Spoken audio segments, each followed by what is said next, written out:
share a friend, John Tyson, in common, and for those, Tyson Foods, and he talks about, it reminds me of what you said to your father, he talks about that even in some of those really tough, brutal jobs, sort of in the killing and cutting up the animal pieces and preparing the food, that for many people, they can't wait to get to work because that may be the safest place of their life. That some of their homes might be broken, or might be abuse issues and whatnot, and that workplace is, for many people, even if it's a tough workplace, is the safest place. That's actually been my complete experience in the restaurant industry. At Popeyes, we had 60,000 frontline people working every day, about 35 per restaurant. And we were their safe haven in most cases. And we were also the place of learning and encouragement. We were the place of correction. Maybe perhaps parenting wasn't there. We've put a lot of kids through high school and helped them get better grades. I think, the stewardship responsibility, I often talk to our restaurant managers about it because they were often the social worker, the counselor, the financial advisor, the teacher of these young people in their very first job. And so, if you ever wonder if your first job mattered, I think it might have been the most important job, and it still remains today a place where the world needs our influence. Yeah. What was your very first job? First paid job? Well, it's funny. My first paid job was I taught knitting lessons. Taught knitting lessons? Yeah, actually not far from here. Danbury, Connecticut is where I went to middle school and high school. We lived 3 years in 11 places, so that was a short stop. But that's where my first job was, and I was paid in yarn. I kept a little note card on how many people I taught to knit, and then I collected on that by getting yarn to make more sweaters. So, yeah, weird, but true. And did you learn any lessons from that perhaps subconsciously, that you look back today and go, wow, that I took a story from that? I just had, I think work ethic, really. Why, 12 years old, would I get up on Saturday mornings and teach people how to make mittens all day? I don't know, but I was industrious, and that woman who ran that shop gave me an opportunity to help her and learn how to apply those skills in a positive way. Plus, you might have noticed I'm 6 feet tall. I had to make my own clothes. Like they didn't make clothes to my size, so never owned a pair of jeans till I was 30 years old. So it was also practical learning too of how you take care of yourself. Yeah, it is amazing how that their first job is maybe their first role modeling of what a healthy life can look like in the fullest sense of the word health. Because isn't it like 1 in 10 people in the country at some point be working in the food industry? Actually, 2/3 of Americans work in a restaurant at some time during their life. Wow. And I often call it the industry of second chances because many of them come to us at a downturn in their life. A lot of it is early, high school, first job kind of thing. Yeah. But a tremendous amount of it is second job need or time of crisis, need to get back in the workforce. Yeah. We bring a lot of rehabbed people into the restaurant business, a lot of people living the prison system. The first place that will give them a chance is a restaurant. Really? So, I think you've lived this question that we probe, and obviously how you call it servant leadership, and there's lots of ways to talk about it, but how can we be successful as leaders, effective as leaders, and yet have this North Star, which for many people, I know in your case, is your faith. But before we get into some of that, you've had this amazing career, but tell me about being a kid, growing up where you grew up, your siblings, you're the oldest of 4, if I recall. That's right. No, I am, and growing up was a long time ago, but it was a very important part of my foundation. When people ask me who the most important mentor in my life was, I always say my dad. My dad and my mother, but from a business perspective, my dad was the business executive. And a huge formative part of my childhood was sitting around the dinner table with my parents and hearing stories about the workplace and how he was impacting the workplace. And I tell mothers and fathers all the time, do not underestimate what your children are listening to. Because at that dinner table, the 4 of us really learned all the values that we take with us into leadership today. And I have some pretty cool siblings. All 3 of them are also CEOs. Yeah, that's the hit ratio, 4 out of 4 have been presidents or CEOs of companies. That's my parents. I don't say that for bragging rights. It's a tribute to my parents. Yeah.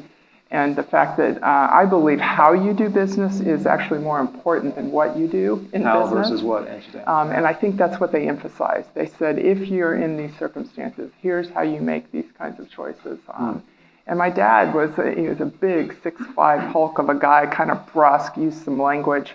But he had a heart of gold for the people that were entrusted to his care. So I learned some That's really interesting good phrase, things. people who were entrusted to his care. How he thought about it. Huh.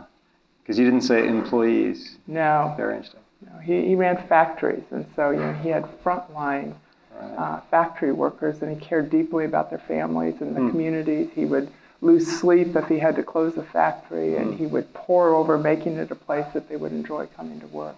He set lots of good examples for us. Wow.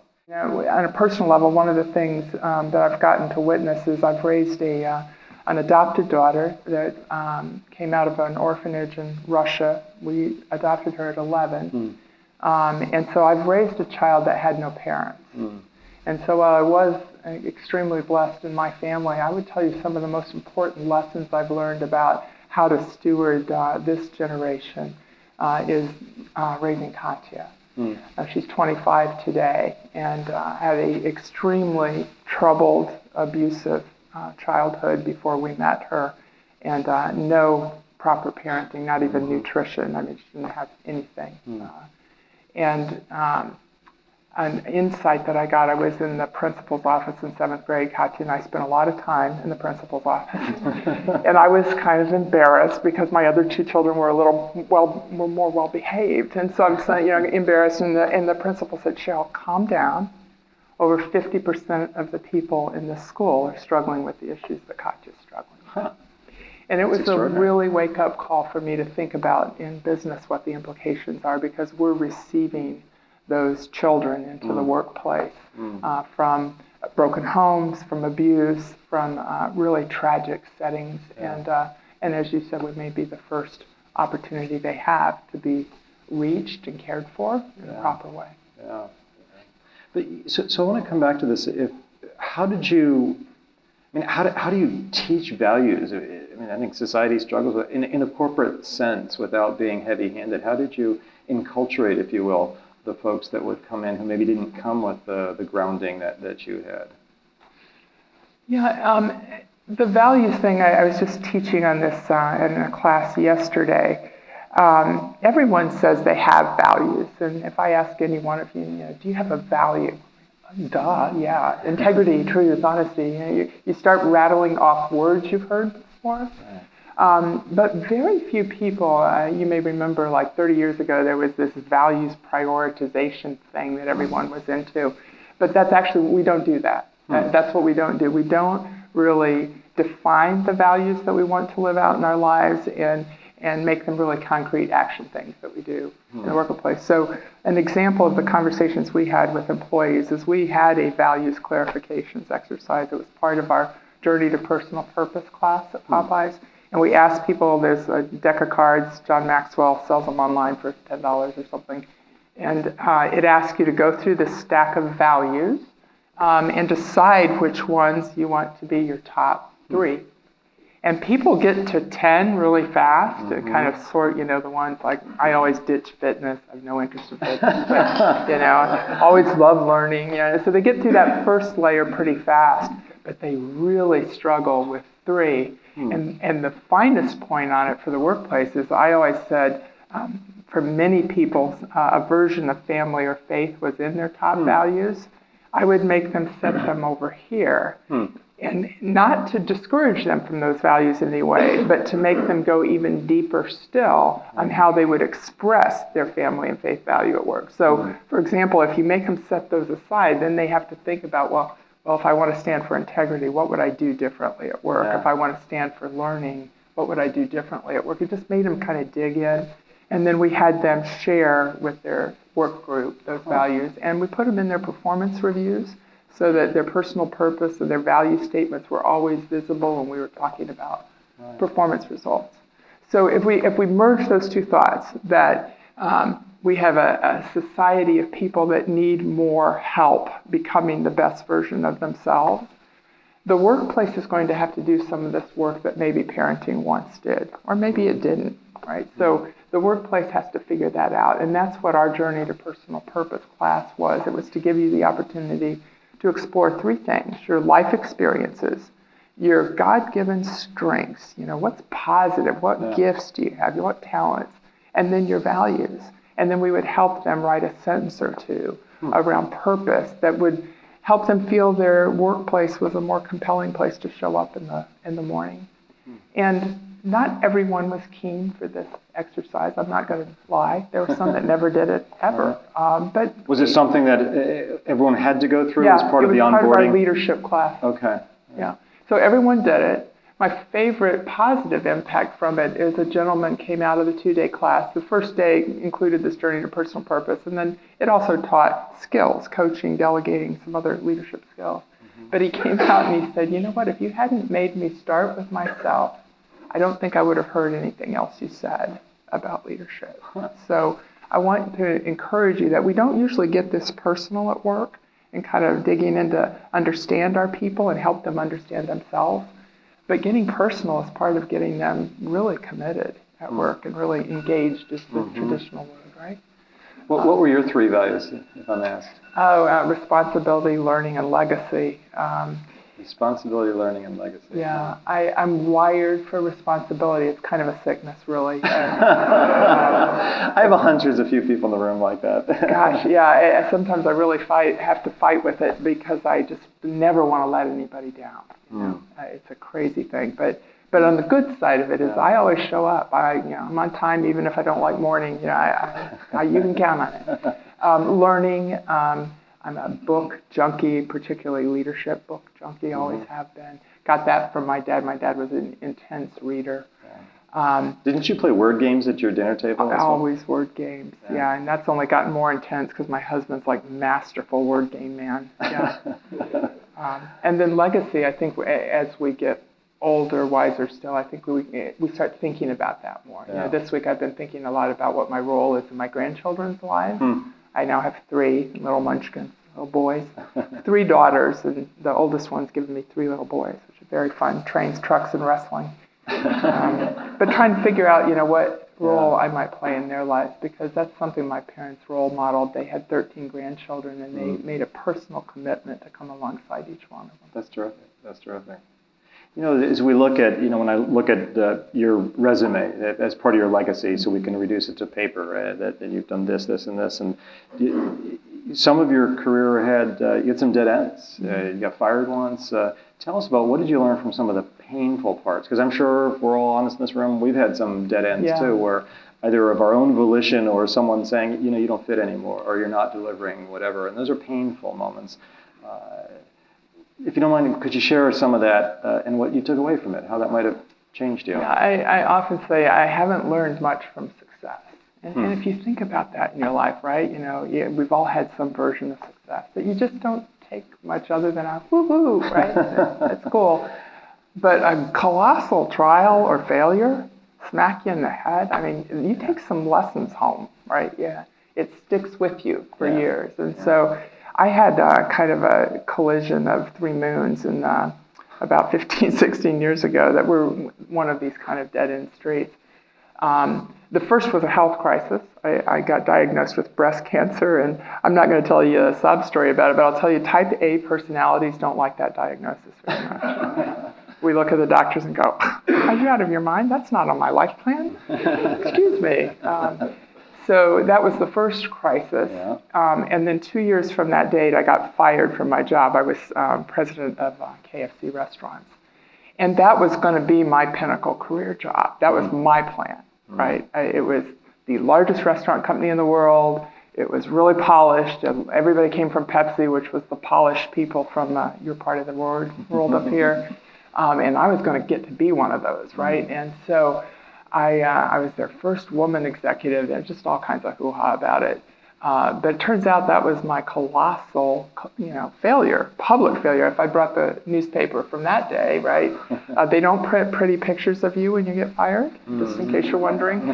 Cover of the business section had a desperately bad picture, president replaced at KFC, and my kids had to answer questions about it at school. So it was. I always tell people, cancer kind of leveled me in an end-of-self way, right? Because that's kind of going, oh, well, I don't get to pick the day that my last day, right? And I don't know why I thought I could, but we live in delusional world. So that kind of leveled me from a mortality standpoint. But the humiliation of public failure was much more difficult. Much more difficult. And I would tell you that was far more the, bring me flat face to the ground from a faith perspective and say, well, God, I thought you and I had a plan, but clearly not. You're not keeping up your side. You're not keeping up your side. Yeah, this was a colossal disappointment and caused a lot of questioning. Oh, I can believe it. And as you probably know, and for those who do poke around in the Bible from time to time, a lot of what Paul talks about in the New Testament is it's counterintuitive, but that he actually says, bring on the pain and suffering. Yeah. And through that is when God and Christ does his work in and through us. I love that paragraph where he just tells you some of the few things that have happened to him in his life, and it's pretty bad stuff. Shipwrecked, stoned, beaten, imprisoned, and all of this. And he considers it all joy. Yeah. I don't know about you, but I struggle with that joy thing. But that is part of this faith message of the Christian tradition, isn't it? I call it living life with open palms, because these events force us, we're not very good at this as humans, but it forces us to unlock our clinch on life, our hold on it, and become more trusting and more in sync with God. In the Bible, there's the fruits of the Spirit paragraph. I'm not as good at you at chapter and verse, but the fruits of the Spirit, and I always aspired to, I thought those were so cool. How do you get those? Well, the line we never read is the verse after it says, the way you experience the fruits of the Spirit, patience, joy, all those wonderful things, is to walk at the pace of the Spirit. Type A personality, I walk a little too fast. Yeah, so checking ourselves, are we really in relationship with Christ? And are we really interested in his plan and his pace? Slow down. Pause on that thought, because that's where I find the insight, is when I slow down and listen for his word and his counsel, not my own. You talk about, for those who remember this verse, the fruits of the Spirit, patience, joy, love, these different attributes, wonderful attributes. And the idea is that your faith should manifest itself a bit like you're saying, what do values look like at work, and how do you what do they look like? And so this is what a Christian life ought to look like. Quick side story, I once was interviewing a gentleman, similar conversation, and he had inherited a dysfunctional senior leadership team. He was promoted to be CEO of this company, dysfunctional leadership team. It happened that there were 9 direct reports. He was a very committed Christian. His management team was not in any shape or form. He asked them, without telling them, he cut a piece of paper and put the 9 different fruits on a random piece of paper, put them in a bowl, and asked the team, everyone to pull out one word, one piece of paper, and he didn't tell them what the source was. He said, I want each of you just to take the next 30 days and intentionally think about this word and try to have it enhance that as part of your leadership style. Extraordinary thing. And here's what happened. The word that everyone picked happened to be just what they needed to be working on. Wow. It's kind of like I get goosebumps thinking the story. Yeah. And you couldn't have planned that. And then on top of it, the team transformed because each of them focused on a particular fruit, a particular attribute, and the whole team transformed after 30 days. So I want to punctuate a really important part of that story, which is how do we express our faith in the marketplace in a way that is people can be receptive to it. So I was struggling with that because I never wanted to be preachy or judgmental or harsh about expressing my faith, because I don't think I'm all that great. I think I'm just struggling like everybody else to live a faithful life.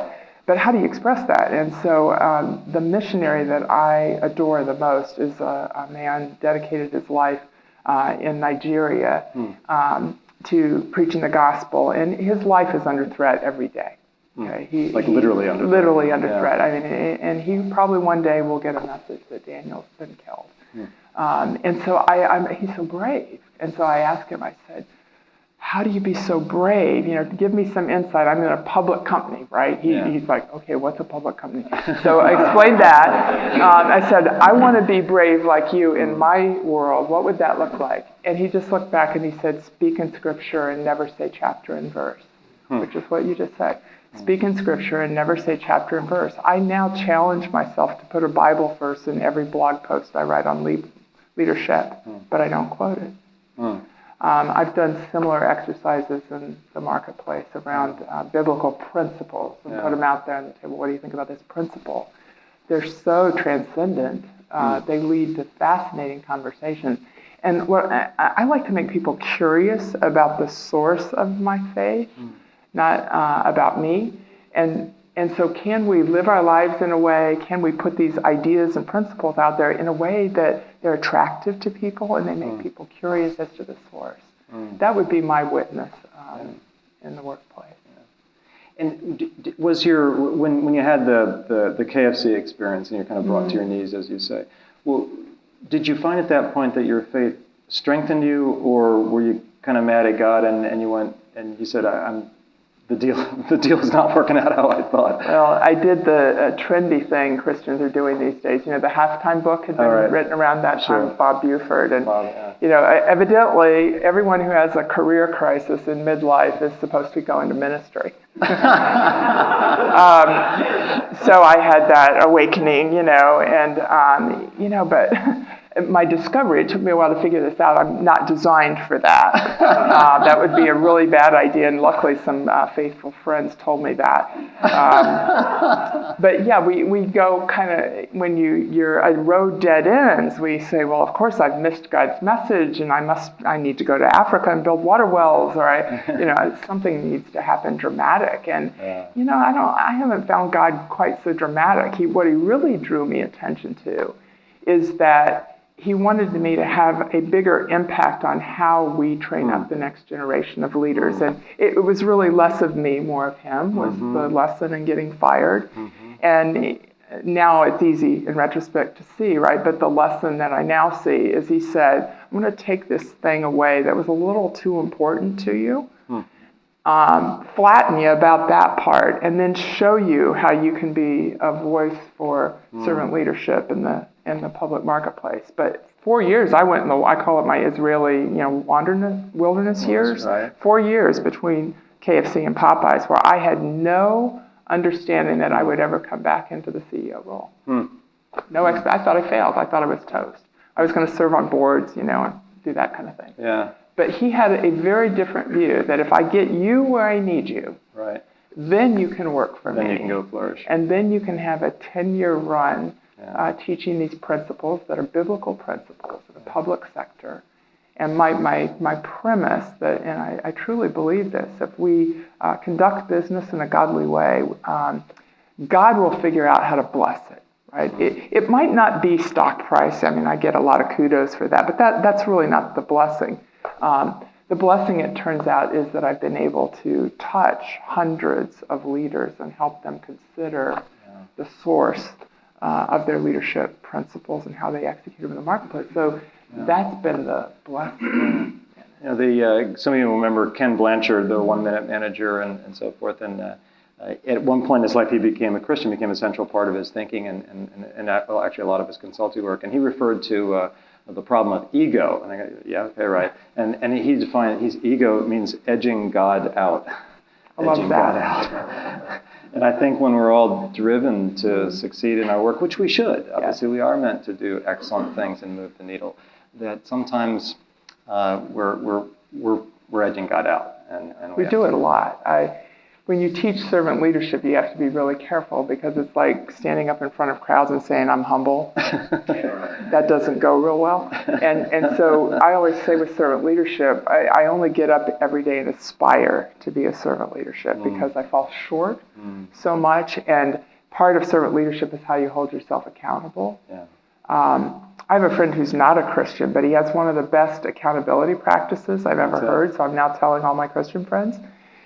He's a swimmer, and he swims like 100 laps or something crazy every morning. And he uses the swim laps to hold himself accountable to basically the virtues of kindness and how he conducts his business with people and checks himself on every transaction of the prior day. Boy, I don't do that. And I'm so inspired by that right now to think about it. I was talking about the mirror check, right? Do we look in the mirror? Do we hold ourselves accountable to these things? And really live up to these things we say we believe. And I think that's a great way to think about it. Yeah. Have you ever had an employee or a trusted lieutenant or someone in your professional life sort of call you out on a behavior? Yeah, and it's important to be I'm asking really unpleasant questions, aren't I? Yes, you like to do that. Would you mind sharing it? Just curious, because that takes guts. Because you try to forget those really quickly. Yeah, exactly. So let me think if I could remember one. Listening is one I think as leaders we should get called out on a lot, and I love strategy and vision, so I'm always thinking big ideas. And as soon as I think of them, I think they're great, right? And so I talk too much and I tell too much, and I think that I'm building excitement, but a lot of time I'm trouncing the response to the idea. So yeah, I've been called out on, could you just stop talking and let us respond to that idea and that notion? But that's huge that someone felt the messenger wouldn't be shot, that they felt safe enough to call you out. Well, you won't get any feedback if you don't create a safe environment. Yeah. So if you're not getting feedback right now, I'd ask that question. Why would people not tell you the truth? Yeah. It's the single biggest risk in leadership is that no one will tell you the truth. Yeah, you're surrounded by psychopaths. Did you ever notice, by the way, that you're funnier the more senior you get? Everyone laughs at your jokes? They all laugh at your jokes. They all show up at your meetings. It's just amazing. Yeah. And yet it's a false reality, isn't it? It's very false. How do you, and you don't have to be the CEO, I mean, you could be running a department or running a division. How do you tell when someone's frankly just kissing up to you versus genuinely giving you honest input? Well, that's what they're generally doing. There's very little honest feedback, and the only strategy I've found around it is just to ask frequently for feedback. And as a CEO, I did a 360 every other year and presented the findings unfiltered to my board. Oh, you did? Wow. Because it wasn't to look good with them, but it was to make sure I kept holding a mirror up, unfiltered, and was open to feedback, and I let them tell me things that were hard to hear. And when your board or your boss tells you you have a development need, most of us go, I don't really want to have one of those. So just kind of, you got to make yourself do that. Yeah. You got to make yourself get feedback from people. So asking for feedback regularly, giving forums for that, and then listening kind of to the hallway conversation, because the higher you go, you kind of have to get it through other sources as to what people think. If people if people say you're driven, ask more questions. What do you mean by that? How's that a good thing? How's that a bad thing? Yeah. Right? Because often driving over someone. You're running right over people, right? And so if people compliment you, I would encourage you to ask more questions. Yeah. Have you ever noticed when people, for those of you who make it to worship, whatever your congregation might be, that I've never heard someone say, "Thanks, preacher, that was a lousy sermon." They always say it's great. No, they don't say that. Yeah. One of the big social issues right now, and frankly, it's been around forever, it just has more attention now, is the Me Too movement. And it's important to men and women in our workplaces. It's a big topic, and how do you think about it in your board life, and as you look back to your role as a senior executive, even before the movement as such became front of mind? Yeah, how do you think about this? The first thing my friends and I did, because we're old, is did you guys all just notice this? I mean, for 40 years we've had these things. This ain't no news flash. This is not new. It has a hashtag now, but it's not new at all. And so the principle for me in talking about this is human dignity. The biblical principle is creation. Men and women were both created in the image of God. It does not say one or the other. It says both of us. And so to me, that demands a dignity towards one another. I want to be clear that I don't think all men are bad, and I would hate it if you left the room thinking that. I do not. I have had a fabulous career of working side by side with a lot of high integrity men. So that's not my point. My point is, if we have this problem, which we apparently do, the solution is how we think about one another and what's appropriate behavior towards one another and what respect looks like. And I think women and men both need to think about it My personal experience is most of these problems happen after alcohol and 9 p.m. One of my first general counsel said to me, be Cinderella and get the hell out by 9 p.m. And she gave me one of the best advices, because I did stay past and had some regrets about after 9 p.m. because that's usually where this stuff happens. When stuff happens, yeah. So being careful about where you are, being careful about the reminder that you're also a role model. You forget as a leader that people are watching you too and how you behave in business settings. But it really just comes down, do we really believe that each other are deserving of dignity? And that we would treat each other differently if we did. I had a great conversation with my CFO. He knows that I tell the story. I walked by his office space one day, and he was hauling off on his executive assistant. I mean, hauling. And sure enough, she started tearing up. And sure enough, she kind of packed up and went home about 4 o'clock that day. So I didn't say anything till the next morning. And I said, so, Will, what was that about? And he said, what? And I said, hauling off. Is hauling off Midwestern for like laying into someone? Yeah, well, I don't know what you call Sorry, it in England. I missed that one here. He had a stress moment, and he took it out on her big time. Got it. He was using yelling, some nasty words, and etc. Not nice language. Got it. Okay. And, condescending, not pleasant. And everyone's watching. So, we're cubicles, right? We all live in cubicles, so the whole world's watching. So I challenged him on it the next morning, and I said, what about that demonstrated your personal belief in human dignity? Wow. And there was a really long pause. Wow. And he teared up. Wow. And he said nothing about that was consistent with my belief in human dignity. Wow. And so, these are, I encourage you to have these conversations at work. They are personal, they are deep, but this is where we have some breakthroughs in what our leadership roles and responsibilities are. Yeah, that's an incredible story. Did he, out of curiosity, talk to the woman? Oh, absolutely. Apologized. It was hard to recover from. He learned that too, right? Yeah. Trust busting is very hard to recover from. But public apology, but apology to everyone who saw the situation. Really fessed up. That's why I talk about it. He's such a good man. And his principle is there, but we just have to make sure we live it. It's a great way to frame the discussion, because it's a challenging topic to go into, but framing it as dignity is a fresh lens. It's fresh vocabulary, because how can one not be in favor of dignity and equal dignity, whether one looks at it through a biblical lens or just a societal lens? Well, and it's awfully close to the respect word that's thrown around a lot in culture. So I find it's just a little bit more pressing word to get people to go one step deeper in that whole conversation about what it looks like. Yeah, that's terrific. I want to open it up to questions in a minute. Before I do it, let me ask you one last question while people are thinking of theirs. Sometimes, particularly knowledge workers, all of us in this room are probably all overeducated and have more opportunities than we know what to do with, even though we may not feel like it, compared to the rest of the country, the rest of the world.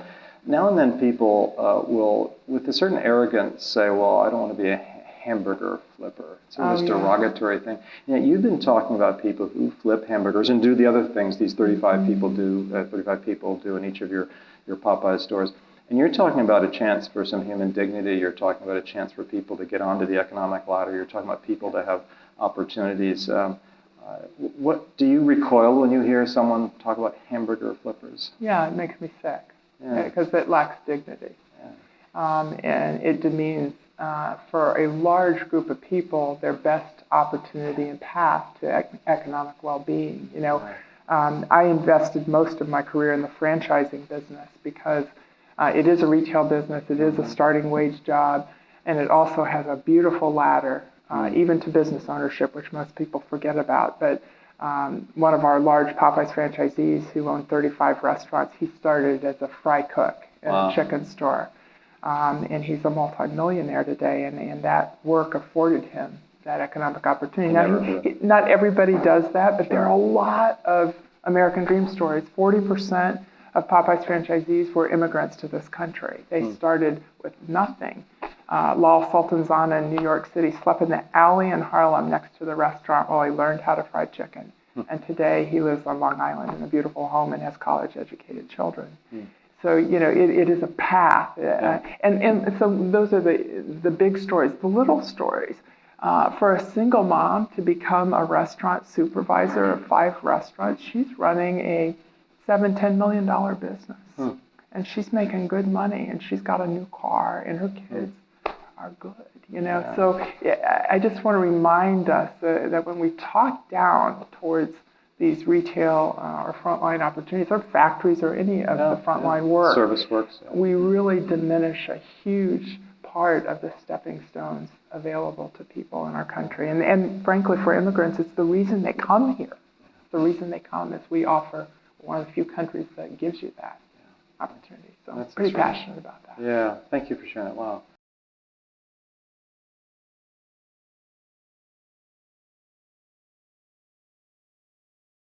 Well, it's never intended to be a job for life. It's intended to be a stepping stone job. And so the responsibility, our stewardship responsibility, is to help them step up the opportunity ladder, not to be satisfied with the first day on the job, right?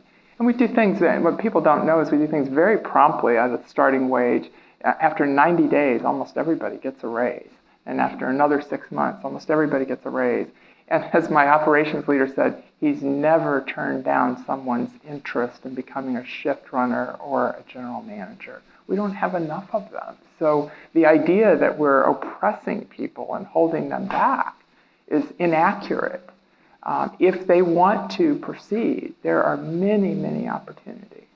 And it's really basic stuff in these starting phases, right? If you show up for work, wear a clean uniform and a name tag, you're hired. Okay, we don't have billions of criteria, and we do hire felons and drug addicts. We hire anybody that needs a start. And so at the end of the day, I believe in the competitive wage. And the wage, if we had not fettered it with regulation, would already be where we want it to be. We just fettered it with regulation. And so, I'm going to be honest, I'm a free market person. It works, right? And so in markets where the competitive wage is $15, every Popeye's store pays $15, or they would have no people. It works. And we want it to work. I want that for those employees. So let's let the markets work and the people prosper. Thanks.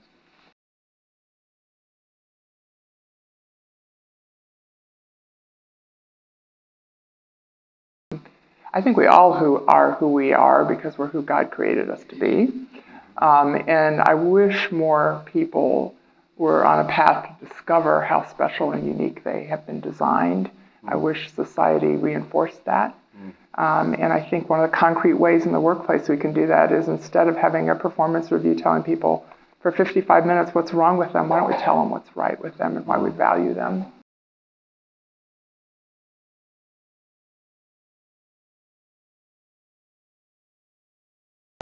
And it's been a privilege. I've obviously been a female senior leader way before that was cool. And I'm happy to be part of that cohort. I hope it's opened up opportunity for other women. I hope it's helped men make more sense out of women, because I think one of the things I want to be is a woman in business. And I used to say, before I had a better idea, I said, when people ask me my purpose at work, I said, I think like a man, I act like a lady, and I work like a dog.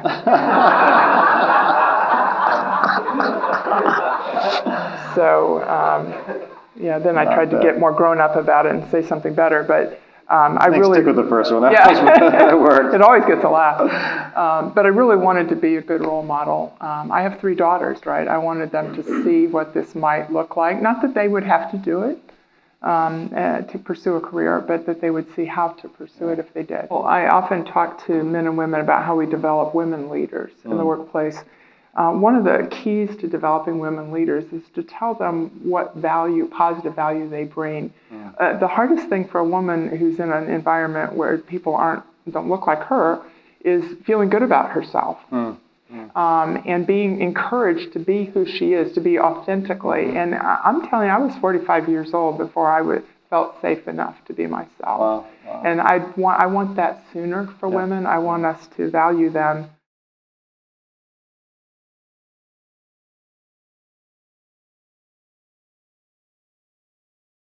Well, you mentioned some research you just came across about this. Would you mind sharing some of that?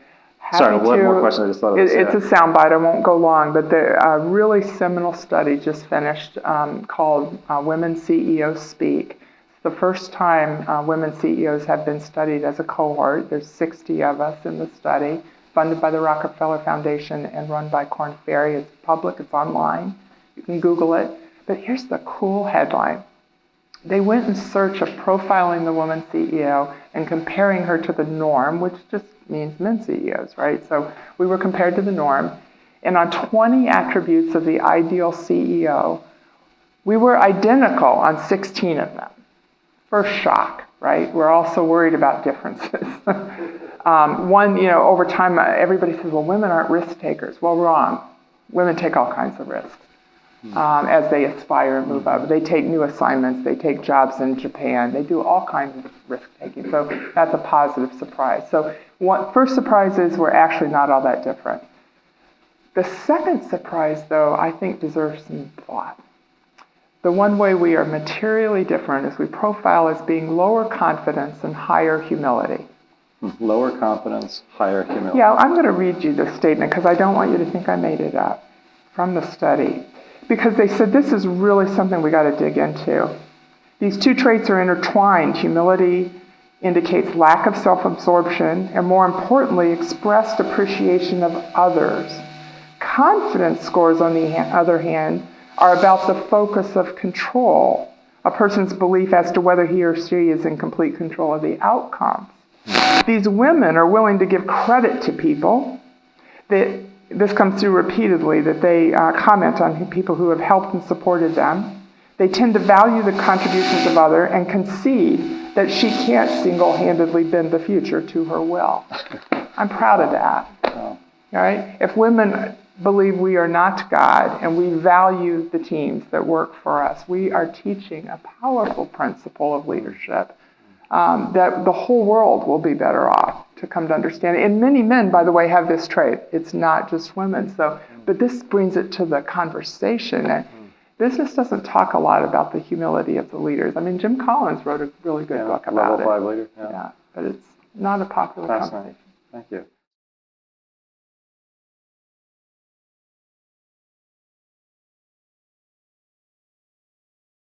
I'm pretty transparent, so I'll give you an example. I gave an award at the company called the Grasshopper Award, and it comes from Isaiah 40:22. God holds the whole world in his hands, and we are grasshoppers. And I used it to recognize introverts that were contributing hugely to the organization and getting no praise. And so I would often say sometimes I would say ancient literature if I want to be really vague, and sometimes I'd just say Isaiah, and they'd have to figure it out. But not heavy-handed, but comfortable saying scriptural things. And I think you have to decide what you're comfortable. I never wanted to put people off with my language, so I wanted to leave it open and outreach language and not judgmental or, I didn't grow up in that language. I don't know what you're talking about. Are you a Baptist? In the South, I get that a lot. Are you going to go that way on me? So I don't want to, give people concerns right up front. I want to give them a reason to be curious. So keeping it open.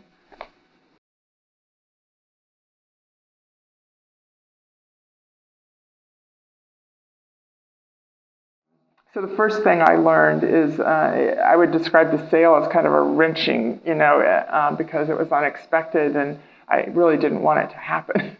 So the reminder to all of us is don't hold on too tight. Don't hold on too tight. You're not in control of the outcomes. It's not about you. So don't hold on too tight, because my first exercise was getting relaxed about that and saying, actually my daughter coached me through it. She sent me a reading from Tolkien's The Leaf by Nigel.